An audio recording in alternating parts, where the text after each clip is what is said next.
Cette semaine, dans notre épisode, nous vous parlerons du transfert du portefeuille de l'espace à l'Aviation royale canadienne, du programme d'art des Forces canadiennes et de la visite récente du ministre de la Défense nationale en Afrique. Nous commencerons aussi le compte à rebours pour le 150e anniversaire du Canada. Bienvenue à une autre édition des Nouvelles de l'équipe de la Défense. Je suis le capitaine Jean-François Lambert. Et je suis Cathy Roberge. Voici ce qui fait la manchette à la Défense nationale pour la semaine du 22 août. Récemment, le vice-chef d'état-major de la Défense a transféré le portefeuille du directeur général Espace à l'Aviation royale canadienne. Nous nous sommes entretenus avec le brigadier général Michel Lalumière, directeur général Espace, pour savoir ce que représente ce changement pour l'ARC.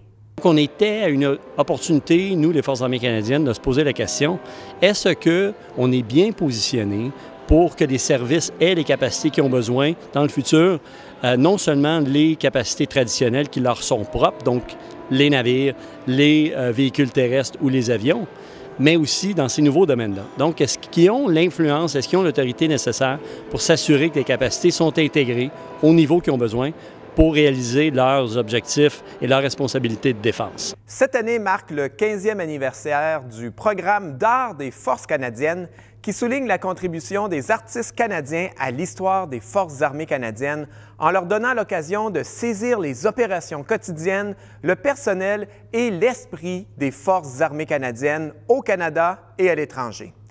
À partir du 15 août, pendant 15 jours, les œuvres d'art provenant de notre passé seront affichées sur les comptes Twitter et les pages Facebook des Forces armées canadiennes pour souligner l'anniversaire du programme et l'excellent travail de ses participants.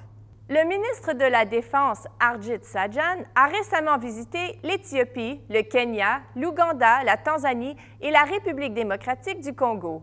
Le ministre a rencontré de hauts fonctionnaires des gouvernements hôtes, la Commission de l'Union africaine, des représentants des Nations unies, des membres de la société civile et des organisations non gouvernementales dans le cadre de cette visite de collecte de renseignements visant à orienter la participation continue du Canada aux opérations de paix. En 2017, le Canada fêtera sa 150e année. L'initiative Canada 150 donne l'occasion au public d'en apprendre plus sur l'histoire commune et remarquable de notre pays, dans laquelle la défense a bien sûr joué un rôle très important.